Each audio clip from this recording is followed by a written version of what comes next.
There is a fundamental difference between trying to keep a casual hacker out of your email and trying to survive being targeted by a nation-state. It is a completely different universe of threat. When we talk about typical cybersecurity, we're talking about locking doors.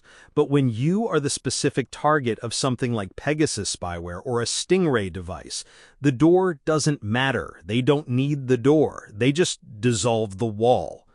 You are dealing with adversaries who have essentially unlimited budgets, zero-day exploits, and the backing of intelligence agencies. And what fascinates me about the people who actually survive this kind of targeting, investigative journalists, human rights defenders, dissidents, is that they don't try to build an impenetrable wall. They know they can't. Instead, they turn the entire process into a grinding, miserable, expensive ordeal for the attacker. It is an economic and psychological war as much as a technical one. They shift the goal from, I am perfectly secure, to, I am not worth the trouble. Exactly. They manipulate the attacker's operational costs. If you read the materials and playbooks from digital security trainers who work with these high-risk targets, you realize they are operating on a completely different paradigm. They assume compromise. They assume the phone in their pocket is a traitor. And so the question becomes, how do you disrupt the data capture? How do you poison the intelligence they are gathering? How do you make the people monitoring you sweat? Let's start with the immediate environment, the phone itself. If you assume it's compromised, how do you stop it from actually delivering anything useful? You choke the feed. The most basic layer is just aggressive encryption, but not just using an encrypted app. It is using end-to-end encrypted apps with disappearing messages turned on by default, and constantly cycling your encryption keys. If an attacker manages to get a hook into your device, you want the window of available data to be as narrow as possible. If they pull your message history, they should get a blank screen because everything from yesterday is mathematically gone. But if they have root access, which Pegasus gives them, they can just watch the screen while you type. They can, and that is where air gapping comes in. The really sensitive work, the draft of the investigation, the list of sources, the internal strategy, that never touches a networked device. Never. You have a dedicated offline machine. It has no Wi-Fi card, no Bluetooth. It has never been connected to the internet. You do the work there. And if you have to move data, you do it via encrypted USB drives that are wiped immediately after. It sounds paranoid, but when you are dealing with malware that installs itself without you even clicking a link, which is what these zero-click exploits do, air gapping is the only physical guarantee you have. What about when the phone isn't in use? You still have to carry it. Faraday pouches. I know people who literally do not take their phone out of a Faraday bag unless they're standing in a crowd away from their home or office. A Faraday shield blocks all electromagnetic signals. It kills the cellular connection, the GPS, the Wi-Fi. If an attacker is using a Stingray, an IMSI catcher that tricks your phone into connecting to a fake cell tower to track you, the Faraday bag stops it cold. They can't ping what isn't broadcasting. It disrupts the tracking patterns tied to your phone's identity. That's a brutal way to live, constantly pulling a phone in and out of a signal-blocking cage. It is exhausting. There is something almost sad about that, the sheer cognitive load of having to treat your primary communication device like a radioactive isotope. But it breaks the continuity. If an attacker is trying to map your daily routine to plan a physical interception and your phone just vanishes from the network for 6 hours a day at random intervals, their intelligence becomes fragmented. Which brings us to the hardware itself, the SIM cards, the IMEIs. People always say, just use a burner phone. And that is where so many people get caught. The idea of the burner phone is completely romanticized by movies. You don't just snap a phone in half and disappear. Every phone has an IMEI number, a unique hardware identifier, and every SIM card has an IMSI number. When you connect to a network, those two numbers are married in the carrier's logs. If you switch your SIM card, but put it in the same phone, the network still sees the same IMEI. They know it's you. So you have to change both simultaneously. New phone, new SIM. Right.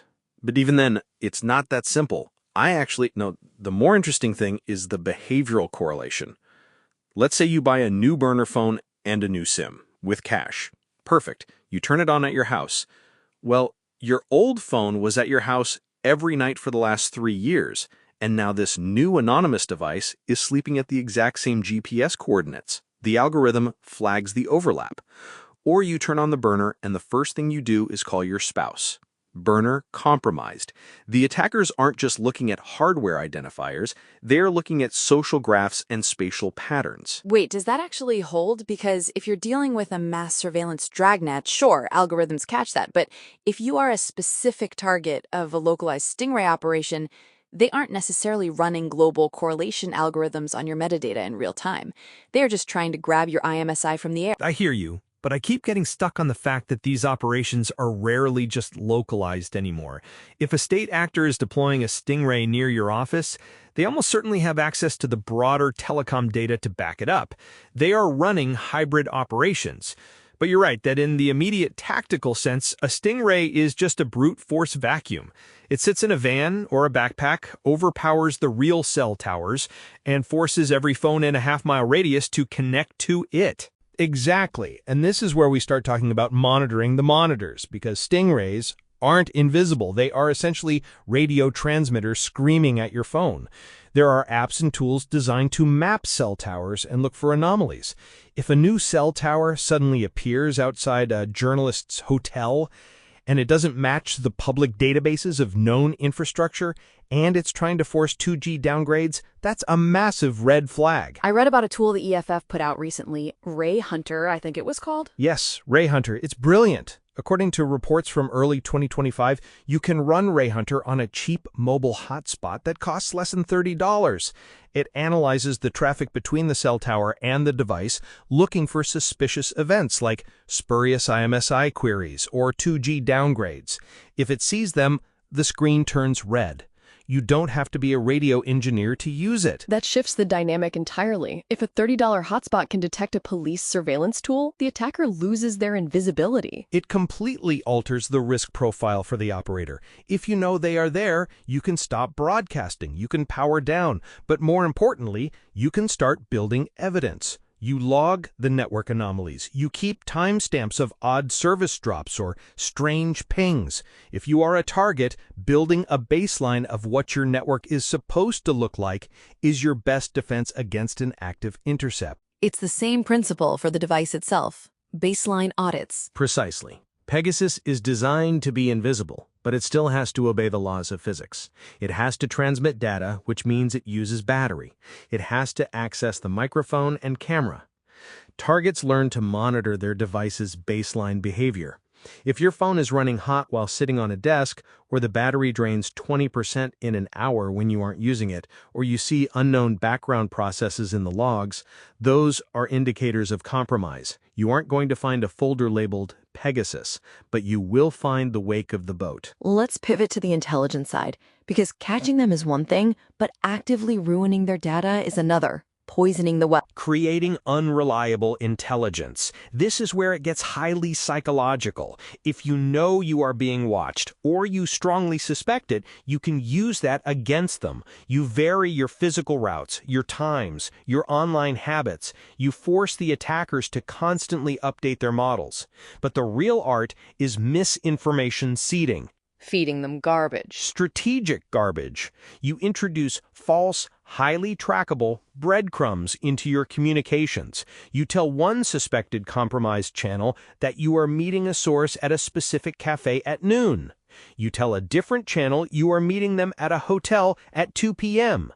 Then you see which location the surveillance teams show up at. It exposes where the leak is, but it also fundamentally degrades the attacker's confidence in the intelligence they are gathering.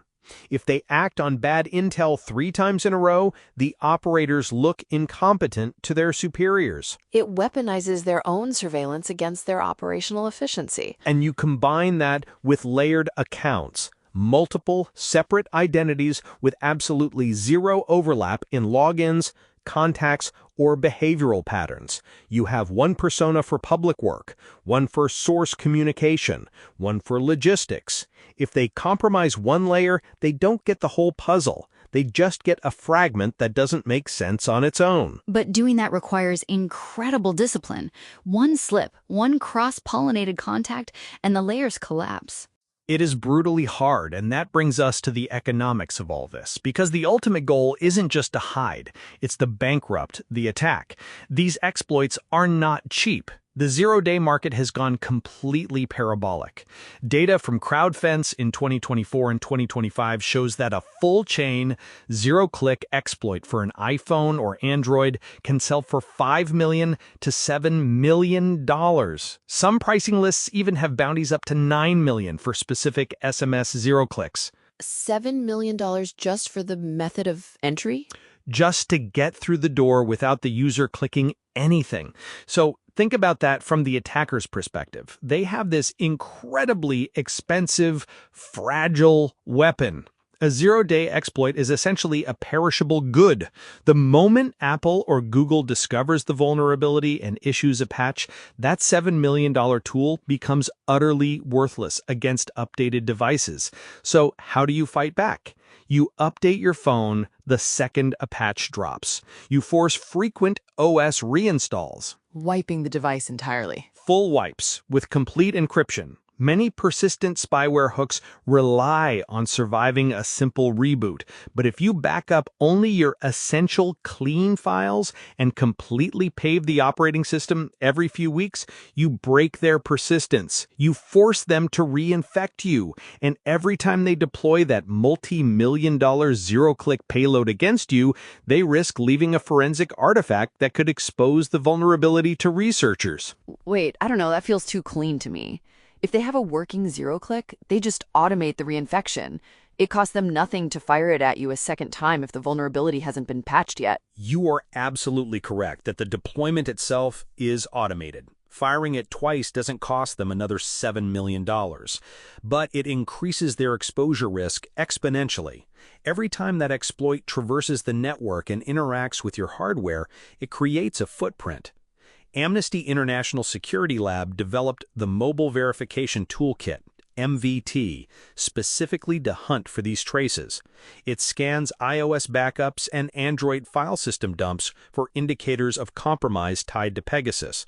If an attacker has to repeatedly infect a target who is known to perform regular MVT forensic scans, they are playing Russian roulette with their zero-day. Because if Amnesty finds the artifact, they hand it to Apple, Apple patches it, and the attacker's entire arsenal burns down. Exactly. You are raising their operational risk. If you use multiple secure channels, different encrypted apps for different contacts, you force them to monitor more entry points.